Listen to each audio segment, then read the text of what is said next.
বলতে পারবো না, তবে আমি তোমাকে একটা জিনিস দিতে পারি। এই জিনিসটা তোমার মনে। একদিন তিন বন্ধু শিকারে গিয়ে একটি জঙ্গলের ভেতর রাস্তা হারিয়ে ফেললো। বন্ধুরা, এই রাস্তা তো একদমই অচেনা, জঙ্গল থেকে বের হবার রাস্তাই তো পাচ্ছি না। আমার মনে হয় আমরা এভাবে বের হবার রাস্তা খুঁজে পাবো না। আমি বলি কি, আমাদের তিনজনকে এবার একসাথে না গিয়ে আমাদেরকে আলাদা আলাদা ভাবে যাওয়া উচিত। তাতে করে রাস্তা খুঁজে বের করা আমাদের জন্য সহজ হবে। তুই ঠিক বলেছিস বন্ধু, তাহলে চল এবার আমরা তিনজন তিন দিক দিয়ে যাই। অনেকটা পথই তো পেরিয়ে এসেছি, কিন্তু বের হবার রাস্তা তো খুঁজে পেলাম না। জানি না আজও বের হবার রাস্তা খুঁজে পাবো কিনা। ওই তো একজন সন্ন্যাসী বাবাকে দেখতে পাচ্ছি, ওনাকে গিয়ে জিজ্ঞেস করি। ক্ষমা করবেন সন্ন্যাসী বাবা, আমি একটা বিষয় জানতে চেয়েছিলাম। বল, কি জানতে চাস? আসলে আমরা তিন বন্ধু জঙ্গলে শিকার করতে এসে জঙ্গল থেকে বের হবার রাস্তা হারিয়ে ফেলেছি। দয়া করে বলবেন কি, জঙ্গল থেকে বের হবার রাস্তাটা কোন দিকে? এটা তো আমি ঠিক বলতে পারবো না, তবে আমি তোমাকে একটা জিনিস দিতে পারি। এই জিনিসটা তোমার অনেক কাজে আসবে। আরে বাহ, এটা তো খুব সুন্দর একটা আংটি। এই আংটি কিন্তু যেই সেই আংটি নয়। এই আংটি তুমি হাতে নিয়ে যা চাইবে, এই আংটি তোমাকে তাই দেবে। বলেন কি সন্ন্যাসী বাবা, এই আংটি হাতে নিয়ে যা চাইবো আমি তাই পাবো? হ্যাঁ, আংটিটা তুমি সামলে রেখো। এবার তুমি এসো। क्या आप भी YouTube ब्लॉगर बनना चाहते हैं पर खुद में कॉन्फिडेंस नहीं है? टेंशन नॉट बॉस, क्योंकि सीखो ऐप है आपके साथ। আর তুমি এসো। বাবারে বাবা, অনেকক্ষণ ধরে হেঁটেই চলেছি, কিন্তু জঙ্গল থেকে বের হবার রাস্তাই তো খুঁজে পাচ্ছি না। এই নির্জন জঙ্গল, যদি কোনো হিংস্র জন্তু জানোয়ারের সামনে পড়ি তাহলে তো নির্ঘাত প্রাণটাই যাবে। ওরে বাবা, বলতে না বলতেই শেষমেশ জমের মুখে পড়লাম। আমার বুঝি আর বাড়ি ফেরা হলো না। আজ এই বাঘের পেটেই যেতে হবে। ভয় নেই বাচ্চা, আমি তোমাকে খাবো না। তুমি বাঘ হয়ে মানুষের মতো কথা বলতে পারো? আসলে কে তুমি? আমার পরিচয় নাই দিলাম, এবার বলো কে তুমি, আর এই গভীর জঙ্গলে কি করছো? আসলে আমরা তিন বন্ধু শিকারের উদ্দেশ্যে এই জঙ্গলে এসেছিলাম, কিন্তু আমরা জঙ্গল থেকে বের হবার রাস্তাটা হারিয়ে ফেলেছি। এই জঙ্গলের রাস্তা হারিয়ে ফেললে তা খুঁজে পাওয়া খুবই মুশকিল। এই জঙ্গলে সহজে ঢোকা যায়, কিন্তু সহজে বের হওয়া যায় না। তুমি তো এই জঙ্গলেই থাকো, নিশ্চয়ই তুমি জানো জঙ্গল থেকে বের হবার রাস্তাটা কোন দিকে। ক্ষমা করো বন্ধু, এই জঙ্গলটা এতটাই বড় আর এলোমেলো যে আমি আজও জানি না এই জঙ্গল থেকে বের হবার রাস্তা কোন দিকে। তবে আমি তোমাকে একটা জিনিস দিতে পারি, এই জিনিস তোমার অনেক কাজে আসবে। কি জিনিস? চলো আমার সাথে গেলেই দেখতে পাবে।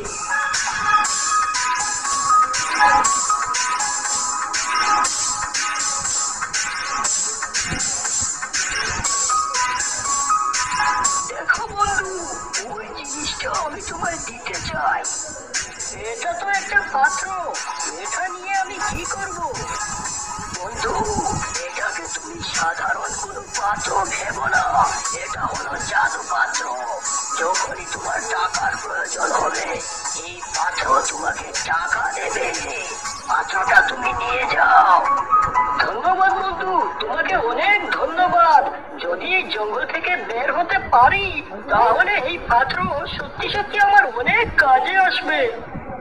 আমরা তিন বন্ধু তিন দিক থেকে গিয়ে ভুল করলাম না তো? অনেকক্ষণ ধরে রাস্তা খুঁজেই বেড়াচ্ছি, কিন্তু জঙ্গল থেকে বের হবার রাস্তাই তো খুঁজে পাচ্ছি না। এটা তো দেখছি একটা সিংহ। আজ বুঝি আমার শেষ দিন, আজ মনে হয় আমি এই সিংহের খাবার হব। কে তুমি, আর এই গভীর জঙ্গলের ভেতর কি করছো? তুমি মানুষের মতো কথা বলছো কিভাবে? আমি কথা বলা সিংহ, আমি এই জঙ্গলেই ঘুরে বেড়াই।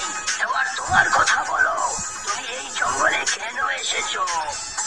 আমরা তিন বন্ধু জঙ্গলে শিকার করতে এসেছিলাম, কিন্তু আমরা জঙ্গল থেকে বের হবার রাস্তাটা হারিয়ে ফেলেছি। তুমি কি বলতে পারো এই জঙ্গল থেকে বের হবার রাস্তাটা কোন দিকে?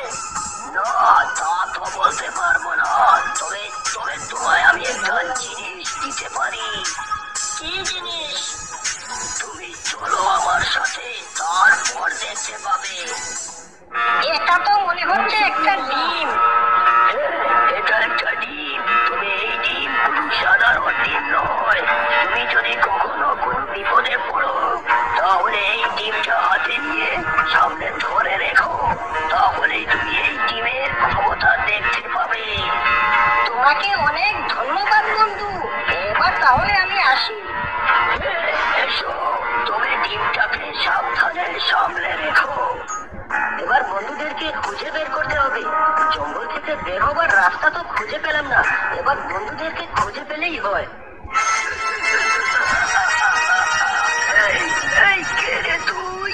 এবার আমার হাতে ধরা পড়েছিস, এবার তো তোকে আমি খাবো। দয়া করে আমায় ছেড়ে দাও, আমায় প্রাণে মেরো না।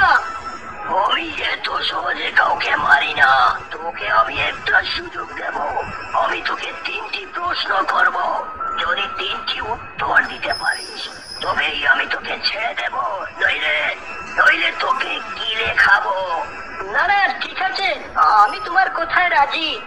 প্রথম প্রশ্ন, লাল টুকটুক ছোটো মামা, গায়ে পরে অনেক জামা, এটার উত্তর কি? তুমি কি আমাকে ধাঁধার উত্তর জিজ্ঞেস করছো? ধাঁধা হোক আর যাই হোক, বল উত্তরটা কি? উত্তরটা কি হতে পারে তা তো আমি জানি না। আমার কাছে তো আংটি আছে। আংটি, তুই আমাকে উত্তরটা খুঁজে দিতে সাহায্য কর। এই, কি বিড়বিড় করে বলছিস? তাড়াতাড়ি উত্তরটা বল। বলছি, এর উত্তর হলো পেঁয়াজ। সঠিক বলেছিস। এবার দ্বিতীয়টার উত্তর বল। কাল আমাকে মেরেছিলে, শুয়েছিলাম আমি, আজ আমায় মার দেখি, কেমন বেটা তুমি, বলতো এর উত্তর কি? কাল আমাকে মেরেছিলে, শুয়েছিলাম আমি, আজ আমায় মার দেখি, কেমন বেটা তুমি। আমার তো জানা নেই এর উত্তরটা কি। আন্টি আন্টি, আমার সাহায্য কর উত্তরটা খুঁজে দিতে। এর উত্তর হলো মাটির হাড়ি। সঠিক উত্তর দিয়েছিস। এবার শেষ উত্তরটা দিতে পারলে আমি তোকে ছেড়ে দেব। বল, কম দিলে যায় না খাওয়া, বেশি দিলে বিষ। মা বলেছে বুঝে শুনে তারপরেতে দিস। বলতো এর উত্তরটা কি? এই উত্তরটা তো আমি জানি, এর জন্য আংটির সাহায্য লাগবে না। এর উত্তর হলো লবণ। সঠিক বলেছিস। যা যা, এবার তোকে ছেড়ে দিলাম। অনেকটা পথ হাঁটা হয়েছে, এবার এবার এখানে একটু জিরিয়ে নি। কি হচ্ছে? আমি উপরে উঠে যাচ্ছি কেন? কে আমাকে টেনে উপরে তুলছে? আমি এখানে যারা আসে, আমি তাদেরকে উপরে তুলে আছে নিচে ফেলে দিই। আমি হলাম এই গাছের ভয়ঙ্কর আত্মা। না না, আমাকে নিচে ফেলো না, নইলে আমি মরে যাব। আমার হাত পা ভেঙে গুঁড়ো হয়ে যাবে। ও হে গাছের আত্মা, আমার নিচে নামাও। নামাতে পারি একটা শর্তে। বলো বলো, কি শর্ত? তোমাকে 3টি ধাঁধার উত্তর দিতে হবে।